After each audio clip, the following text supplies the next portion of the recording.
Morning, everyone. Good morning, brothers and sisters. Happy Sabbath. So, it is my great privilege and joy to introduce to you our speaker of the hour. No? She is a woman of faith, humility, and dedication, both in her family life and in her service to God.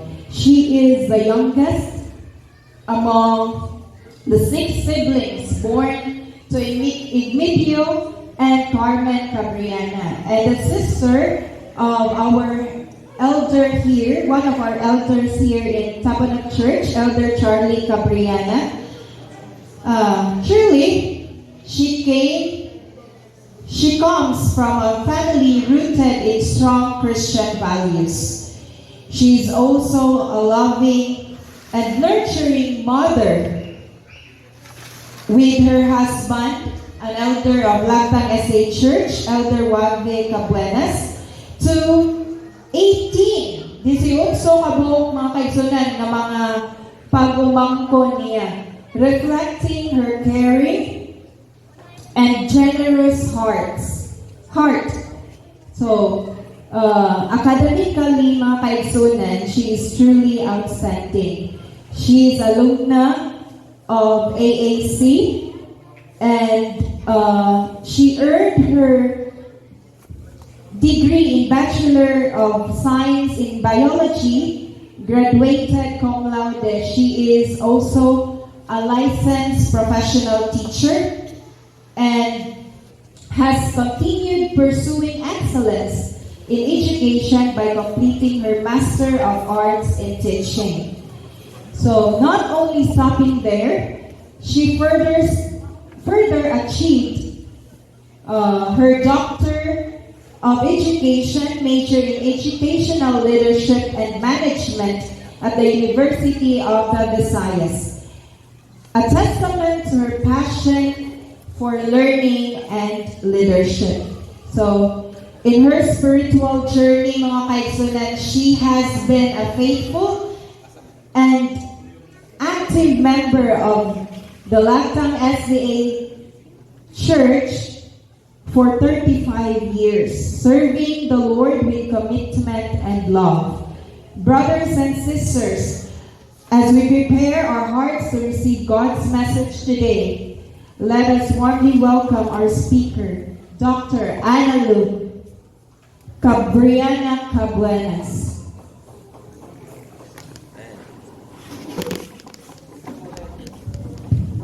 May buntag mga kaigsunan.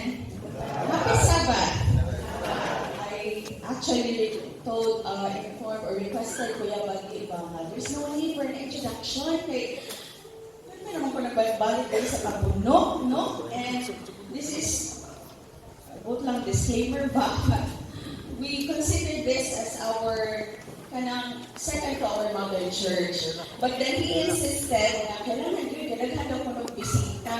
So, to mga bisita, welcome kay mga ingon po nga a portion sa ako ang pagpangalagad, like not less than 5 years na ang Jane na nagsimbahan ko din eh. So, thank you to siya. I actually told her na dapat di na mo lampas sa 1 minute ng introduction ha.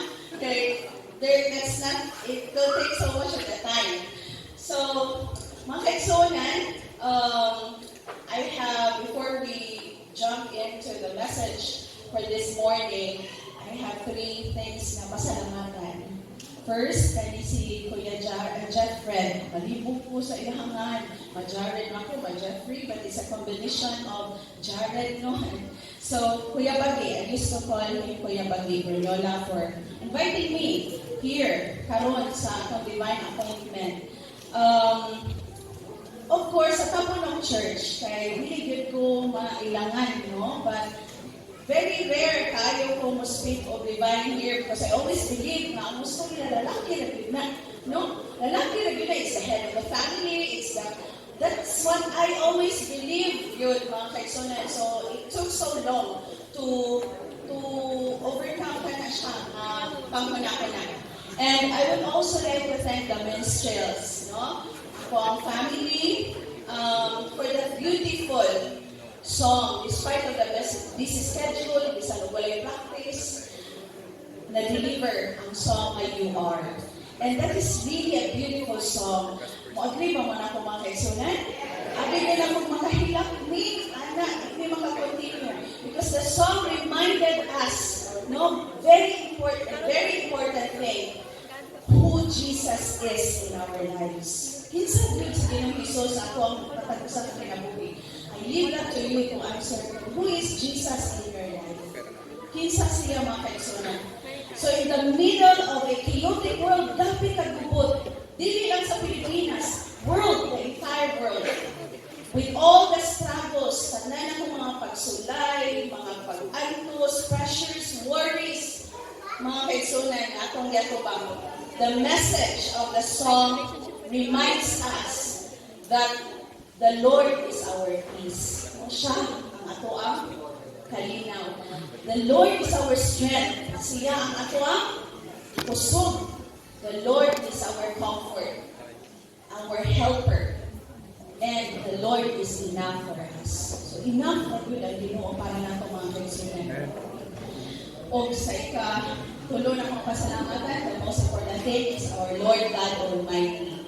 Because of Him, naamo din ha, naglingkod, anda maminaw sa mensahe, and naamo din Him mga kaigsunan because of God's love and God's grace. Always remember that this is not about me, this is God's doing. No? Kani, kuan lang ni, usakin ni experience of how great God is. And this is God's appointment. This is God's appointment. The message for this morning is for everybody. So, in my prayer, I said, I believe that God is in our midst. That His angels are with us. Nagsurround, nagtupad ninyo karon, naadiri. I pray to God na please stand by my side, O Lord. My back, because I cannot make this on my own. So, since nito umanta, na binuunaan ako karon, and since He is everything that we need. Sila ganang kung ipinahanglan ng kaigsunan. The question now is, pangutana, how do we stay strong, focused, and faithful in a world full of distractions, temptations, and noise. Sa mga kaibigan, how can we stay focused? Magmalig-on, taliwala sa mga kasaba, o sa mga tentasyon, mga kaibigan. And this leads to our message nga nag-uluhan.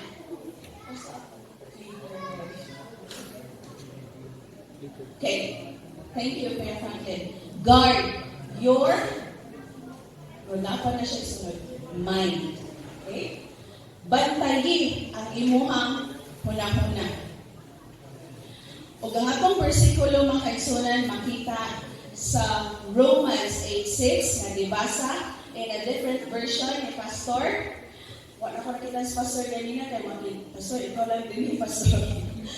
Okay, mga kaigsunan, ingon din ha, I chose a new translation so that it's very easy to understand. The mind controlled by the Spirit is life and peace. Ang huna-huna, mag-kontrolar sa Espiritu, kung sa mga kaigsunan, kinabuhi. Mutuot na. Kinabuhi. And peace. Kalinaw. Few weeks ago, makaingon din ko grabe ang pressures as the academic, Vice President of the Academic Affairs in the institution. Early morning pa lang I received a call, Ma'am, we have a student na nag-commit of suicide. Right away, mga kasamura ko, what's the reason behind? Is it about academic matters?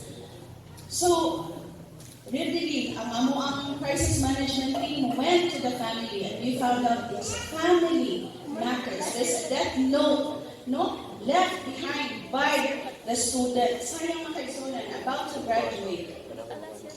After that, the following week, Monday, pagbalik sa work, another balita ang akong nabasahan, Ma'am, we have a missing student sa basic education.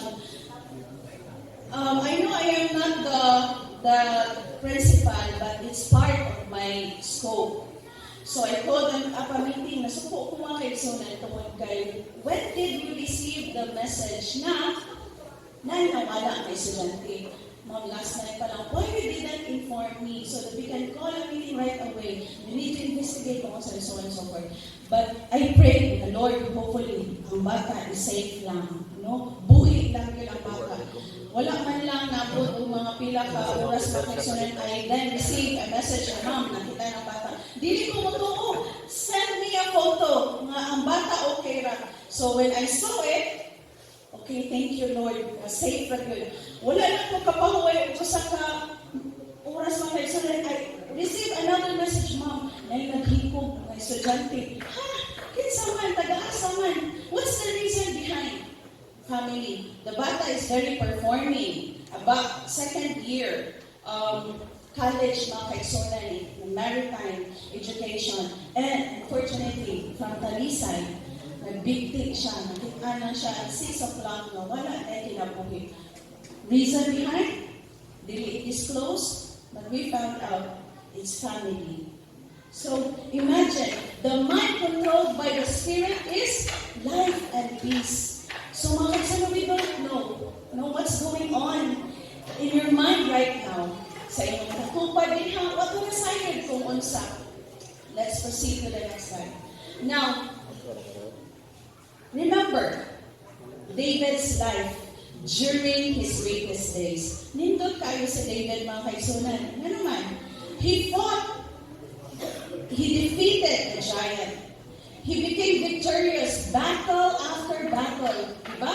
He became it's a king, respected king. He even expanded his kingdoms.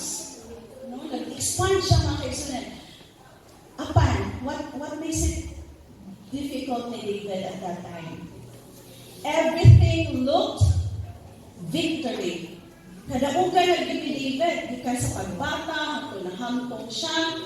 But then, the concern is, David let his guard down. Namutan ako sa kumpanahan, ang saan yung pagbisay na ng David let his guard down. Ang iyang tibantay na dahil niya gipa ubos. So akong itanaw yung mga kaigsunan mo. Tanang butang-buta daog na si David. Not tanang butang, no? In war, he became popular, victorious. But David let his guard down, not in war. Dili sa gubat, not in front of an enemy. Dili atubangan sa iyang kaaway. But in his mind. Kung sa kahaan tabo ni David, mga kaigsunan. Tanang butang, daog na unta siya. Apan pagkahuman, naluag si David. Dili sa gera, dili atubangan sa kaaway, kung dili sa iyang kuna-kuna. Do you remember the story portrayed in the third photo? Hindi man ninyo naman kaigsunan. That's in 2 Samuel 11 verse 2. 11 verse 2. One afternoon, David got up from his bed. He walked on the roof and he saw a very beautiful woman. So what pa rin na nakita niya, very beautiful, nakita niya nga, a woman was bathing, naligo. Then the story goes. So sa hinungdan mga kaigsunan, do you believe na kani aksidente lang na nakitabo ni David? Believe ka mga kaigsunan? It didn't happen by accident. It happened because unsa ka ha? Unsa may pag-usap ng pula ni David? David's mind was unguarded. Wala gyud niya giputoktahan mga kaigsunan. His heart was open to temptation. And iyang imagination. Isa niya ito sa imagination ni David. It was not controlled. So, mamutana ko karon sa matag usakan nato. Ibig sa kung kagaling mo na akong i-assess mga kaigsunan, no? What's going on in your mind right now? So, may nagdagan sa inyong una-una karon. Is it about God, about heaven, the angels are looking after us, the cherubims sending your messages to heaven, na nagilak, nag-uul, nag-worry, kani siya nga tao, kung ano pa mga kaigsunan? I'm asking you this because ang atong kaaway, the enemy knows exactly where to hit you. Kuya no? Kabalo siya makaigsunan kung asa yun taliya ibon. He knows how to defeat us. Kabalo siya, unsaon na to pa? Building. Unsaon ka ha? So let's try to find out. Number 1. Or I did not number this, but I said point. Key point lang ni siya. The battle begins in mind. David was strong, he was experienced, where in fact, he was successful, and above all, he loved God. Ganahan kay ko ang mga prayers ni David, kanang panahon nga, worry ko, I have a lot sa akong mind.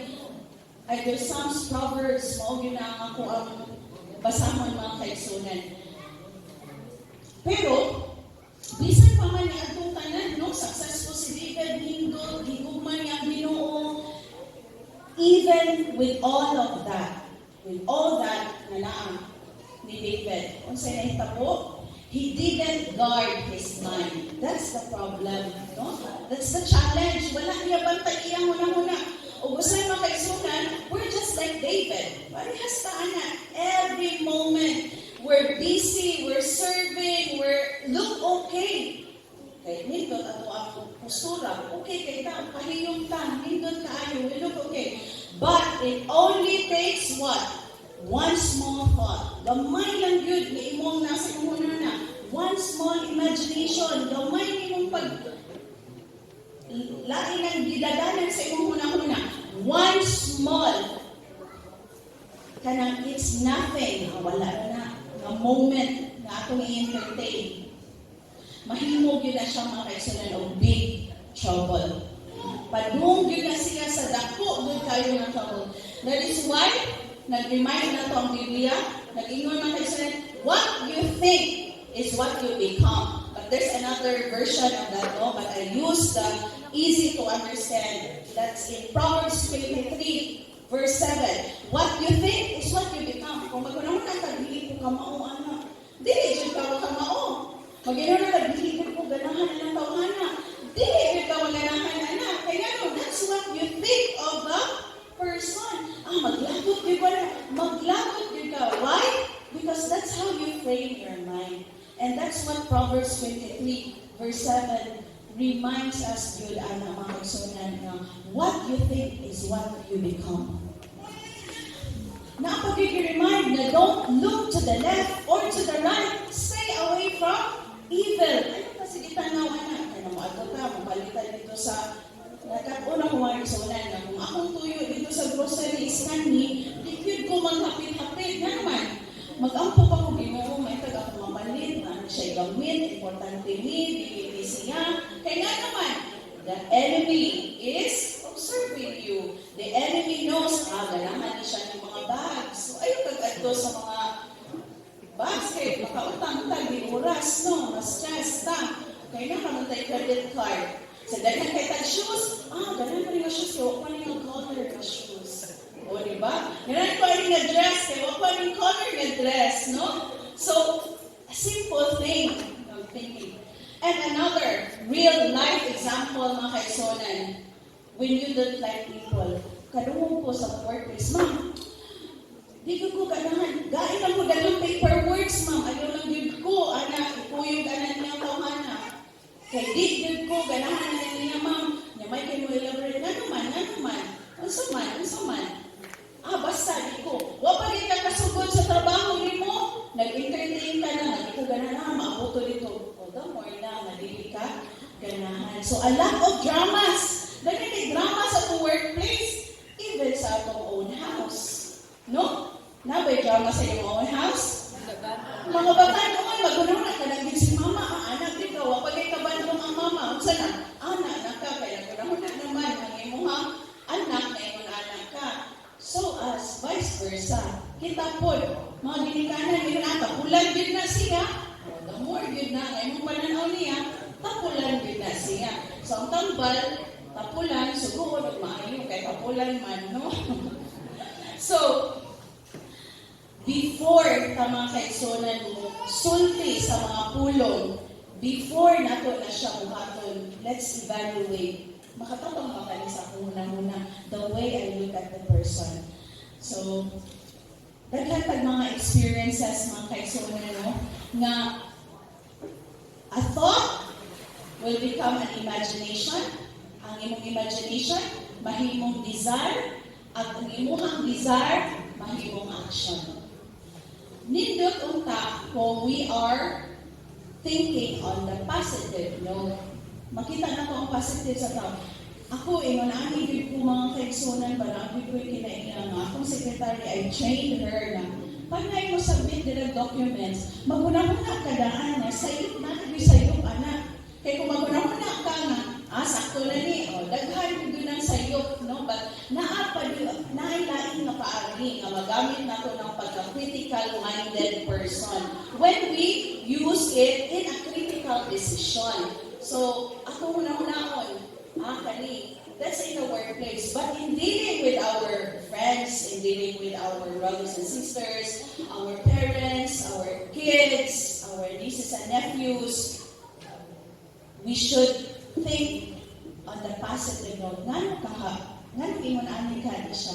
Unsaon ka na ni siya pag tapang? Because the real battlefield ni David was not on the rooftop, but the real battle was in his mind. So next slide, please, Brother Franklin. Thank you. Now the second point is Satan uses psychological warfare. Gigamit na sa kanya sa karon lang na new generation pa. They call it psyops, psychological operations. Asa man nila ito mga kaisunod, gigamit sa akong enemy. What are the tactics?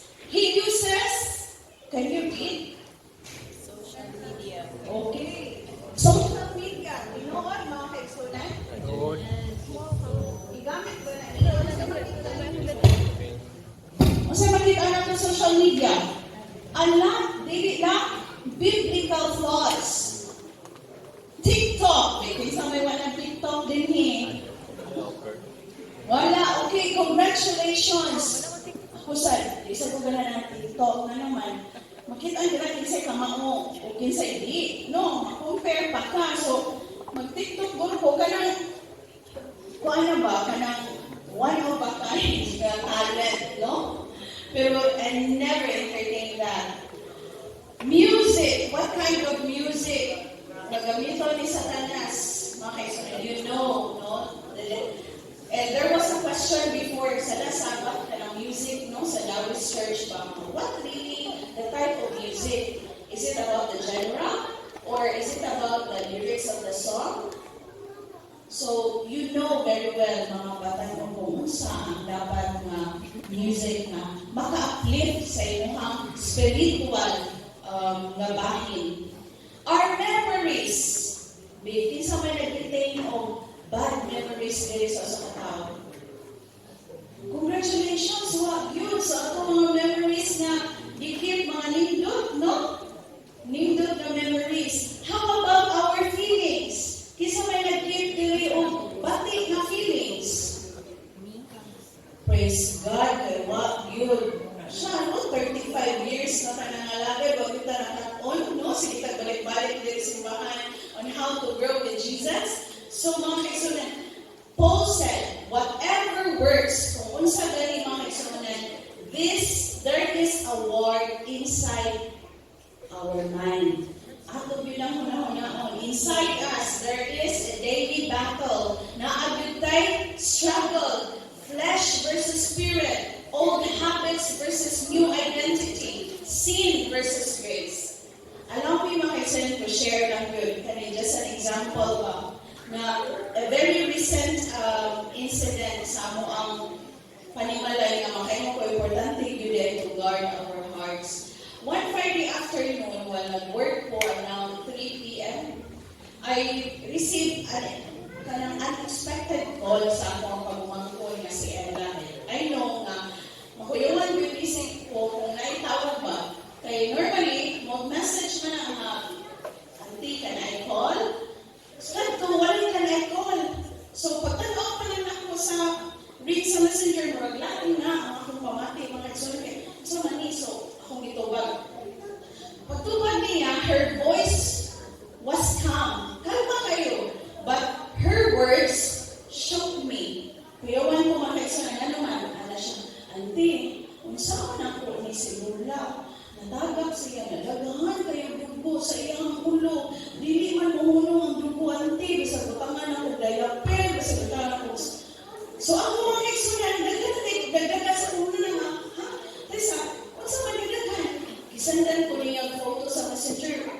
Kung ka sabot, magtanaw sa mga mama eksunan niya, murag ang hapon, ipilong kadagman, napuno hapon siya sa dugo. So, I felt panic. Pero, ngayon ko, this is what you gotta do. Dili naman madala na siya sa mirror, kaya it's too far. How many hours naman na siya nag-bleed? Siya mong taon-taon na yun natin, kaya wala man isulti sa ulo, nga nag-bleeding din, natagak din siya, o ng ulo din, pwede nagsibag-sigwak ang dugo. Di ko maubah. So nga, dahil na utang ko pangutan ng ano, natagak na unsa. Unsay pagkita po, so I just instructed her na kanitawag ang ambulance na dito sa kanang Talisay, no? Sa medical center. O niya, pag may kag-assistance, ako po din nagsigro message ako mga igagang mga nurses na kanang pwede ko magpatabang ko na send na sa mag-message ako daglan na pinakuha ng mga kaisunan ba nga si mama, natagag grabe, daghan kay dugo. So, parang daghan ang rescue. So, tuon ba mga kaisunan, wala, everything na rescue na yun si mama on time. So, karon dili ko ready to go to the hospital to see kung naunsa si mama or what. So, kadlok dito mga kaisunan. So, I went straight home. Ako rin ipasandan ako mga pagumangko na akong ate, akong kuya dito, nga nag-attender sa akong mama. Pero ingon ko asa sa ikong lolo. Ingon siya, naa dito, kuan duro to ka na nahadlok, ikaw nga papulian na siya kay it's not safe. Makadala, makakdal pa na din ha, like, sakit. Pero nasa ko lang naman yung sunod kanilin si Papa, I reminded him na dapat dili yun na ialsa si Mama. Kay akong Papa ko yung sunod, maguna-una nga strong pa siya ba? He's 78 years old, mukatlat na siya mangga, makita mo sa akong video, mga 79 years old, mangga, mamunguha dito. Naguna-una siya mga kaigsunan ba, husgan pa siya. So, di na siya manampit. Yan ang alsahon ng mama, ibalhin sa wheelchair, sa rocking chair, o niya, magpuyaman ko. So, I reminded him na hindi na, that is not the first time na natagak ako mama. 3 times na natagak sa bed. Pero survive, kaya ako mga sunod. But this time, pag-abot niya dito sa medical center, naiman doon ang mga tao, kung sila si nanay, napusikan na, kay, pero tingga, pag tungod siguro sa skin na ni Apli, niya bangag-bangag niya na-adri, gibash siya, ang upo, napuno, siya mga kaigsunan. So, supposedly, mamutana ko sa papa, nga naman pa, I should have blamed him ba? Pero, what I did, mga kaigsunan, nag-review ako dito sa ilang kwarto, akong gipahimutan, nag-sanitize ko, kaya napuno, yun, dugo, ang bed, ang floor. I didn't ask him, pero ang akong thoughts were trying you to accuse, kani yun akong papa, siya yun trying to blame. And nag-try yun ko, mamasyon ko bakit kani si papa dahil yun yung ulo. Pero it's all in my mind. Nga naman, I did not ask him, I did not confront him. Kita siya dito, manalimpyo ko, nalingkod ng pinsiga. Yes, ang ko Ginoo, ikaw yun akong heart mo, kay dili ko ganahan na akong i-blame sa papa kay kung nag-care ko sa akong mama, the more na nag-care akong papa, no? Kung na-worry ko, even more na nag-worry akong papa. Imagine makaigsunan na akong papa is the one taking care sa akong mama. Grabe nga love ako makita, akong makaigsunan, isa kung si una nga siya, dahil kayo na siya dinig mga kuruturo. But I could see na kasi mama dili na siya magpantouch o laing hilak na. So it's either ako, si Ella, or akong papa. So, makailan ko mga kaigsunan na ang mga bata na matanan niya, kung mga igsunan niya, mas si papa, imong kasabaan, imong kuanan, imong kung ano, I didn't say any word. Nga naman, kay kung kita na worry ka, the more siya, what niya nagituyo. O doon na mga kaigsunan, the following day, what I saw, iyan ang gibutangan sa mama, nga dili na matagag ko, he's a man of action, no? Wala siya nilibin sa siyang kaugalingon, pero nakita din ako nga, narakol siya mga kaigsunan. So the real battle at that time is not about what happened. The real battle was what's happening in my mind at that time. So, mga kaigsunan, there are a lot, no, of experiences kamo nga nag-fight good mo sa ako, inyong mga struggles din ha. Pero, may I see, isa ka hainin nga makapupong malilisot ang iyang ati daddy, no, mama daddy, no? So, we have to guard our thoughts. Kung dili importante, if dili na lang yun nato na siya. Kung di makasulbad sa problema, dili na lang yun na nato siya i-hacker. But there are different ways of doing that. So, if we allow negative assumptions, anger, or suspicion na nagduda mga kaigsunan na mag-stay there sa ato ang hunahuna, the enemy will use them to destroy our relationships. Especially, na kaning mga tao na atong gihigugma, dali kay takastorya well batik na. Sa mga tao na doon nato, dali kay kayo batiag binimog na, uy, ano mang bibga, uy, nahigugma ko rin mo. Love is blind yun. Nga, may nung pangumban na mao yun na. Love is blind niya. First love never dies. Manahang tulad, buhi, patang. No? Okay. Buhi pa yung bana, buhi pa. So, dali kay takastorya of harsh words. Is it necessary? Makatabang ba? Siguro joke, but there are people na dili, no? Dili makatabang. So third point, Rhea Franklin. Unsa pala itong mga buhaton mga kaigsunan? So God did not leave us defenseless. Wala tayong masagpi. He even gave instruction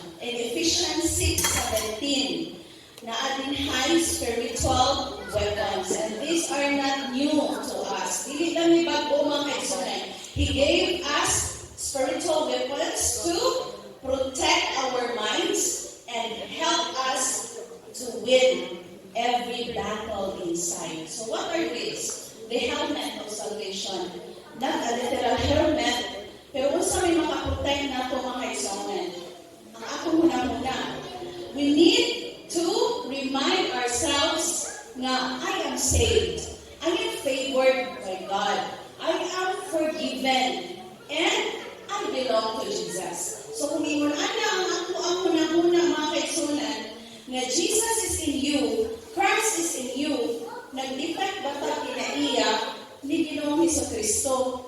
Yang ato ba kinaiya mga kaigsunan, makita na when there are struggles, when there are challenges, hindi na makita when the season is good. Diba? Makita na ako na mo trigger sa imuhang sa literal term, mahilabot ni mo ba? So, your mind becomes steady and protected when you know that Christ is in you. So that is the helmet of salvation. We know that we are saved by God, and we know that we belong to God, and Christ is in us. That's why we're called Christian. The second one is the sword of the Spirit, and we believe that that is God's word. The Bible is our weapon of truth. Katagaling, na ako'y experience siya din yung mga kaigsunan that I shared in one Friday night na kung a tour in Paris, that everything is set, but suddenly I did not receive my visa on time. Unya, naghanap kaayo kong nagdagan sa kuhuna-huna. Then I learned nga, there's something creeping inside my heart, and that's hatred. So I learned to surrender to God. Makisarbuton sa makadungog at mga mensahe, pinanagot ko siya ka buwan, no? Just recently, napadyan ang tanan ako niya, Ma'am, yun sa mga tunin mo itong kuan, Ma'am, gituyo, ito, Ma'am, nawa ka kalarga. So yan, I did not kind of find time na ako yun na siya i-investigate. I just can trust God na everything happened sa naama sa kong rason. I just want to have peace, and I don't want to take bad against the person. So, the Word of God teaches us how to judge. Naaman din na, no? How to judge our thoughts. Shows us what is true. Kanang mayroon na, hindi yun na ang panimalos is not ours. It's God. And I've witnessed that many times. So, kung sabihin mo sa Ginoo, stay where you are. Do your best. Don't harm others. Do something na you can contribute for the growth of your family, of your organization, of your community. And it exposes kung sa day batik. So that's why we read the Word of God, because we need to be guided. Matabangan tama kaisunan. And this, if the helmet of salvation protects us, or protect our mind, helmet of salvation protects our mind, kaning sword teaches us, or teaches our mind what to believe. Kung unsay dapat natong tubuan. So, it's useless now we come in the church and we don't believe the Word of God. It's useless. And the last point there is prayer. God included prayer in as our defense. Prayer is not just comfort, no? Not just for comfort. Hindi lang ni para nakasitay ka, but it is our direct lifeline, direct connection to God. So we pray. Kinsa naka-experience na when we pray, heaven moves. When we say heaven moves, dili ka kakato nga ulit ito. Miracle to, that's a miracle. When we pray, strength comes. Maligon ta. When we pray, strength comes. Maligon ta. When we pray, worries, ang mga balaka, mubiya, and peace enters. So, imanana ka-powerful ang prayer, mga kaigsunan. Prayer keeps the mind calm and centered on God. So, if the helmet protects our mind and the sword fills your mind with the truth, prayer keeps your mind stable and connected to God. So, ato gud siya i-apply mga kaigsunan, no? Labi na daghan kaayo umaabot na mga challenges sa simana o mga adlaw na umaabot. Let us always anchor na naabot ta aning defense na gibilin sa buhay ng Diyos. And the last one there is building ramparts around you. Isa man yung ramparts? Isa ng ramparts, mga kaigsunan? What's the other term of ramparts? Diba, shield? No? Tabun. So, unsa may dapat natong i-entertain? Can you read that one? Is that clear? Huh? Fill your mind with good things, and there will be no room for the bad. So, ingon ana ang protect sa ato ang hunang-huna. Na story nga giingon mga kaigsunan sa kabata, I'm sitting down on the outside, but standing on the inside. So, may pagpasabot na mga kaigsunan. Maybe bali, you're sitting down there, pero ang turman, ang imuhang hunahuna, layong kaayo, no? So, many Christians, dahil na ito mga kaigsunan na we look fine on the outside, as what I have said a while back, but inside, their thoughts are restless, unhealthy, unchanged. Kinsa may makatabang mga kaigsunan? Only you. No? Only you. You, with the help of the Holy Spirit, you can choose which thoughts ang imong ipabilin din sa imong manamuna. Which thoughts ang imong i-reject. So, there's a prayer na nag-ingon. This is our institutional prayer. Lord, help me to control on things that I can control. And overcome ka ng mga butang na di na ko makontrol. So, what are those things that you cannot control? The way your wife reacts. You cannot control on that. Ang imong kaigsunan na imong istorya ka niya, o ano yung reaction? Can you control the reaction? Na dapat mo na ni? No, you cannot. Kung saan naman atong control? Ang atong kaugalingon. So, in conclusion, the mind controlled by the Spirit is life and peace. So, if you want peace, guard your mind. If you want purity, guard your mind. And if you want victory, guard your mind. So, mga kaigsunan, someday, padayon na akong i-guardyahan ang akong paugalingon na akong kasi akong hunang-huna mga kaigsunan. Because someday, or one day, adlaw ang maabot ka ng atong old helmet na daghan kayong scratches, daghan kayong dent, daghan kayong mga bad din ha mga kaigsunan, will be replaced with a crown of glory. So, okay. So, we will stand in front of our King and we say, I fought a good fight. I've finished the race. I kept the faith. Pero until that day, we have to guard our mind. So that is my prayer.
For our closing song, let us all stand, sing, trust, and obey.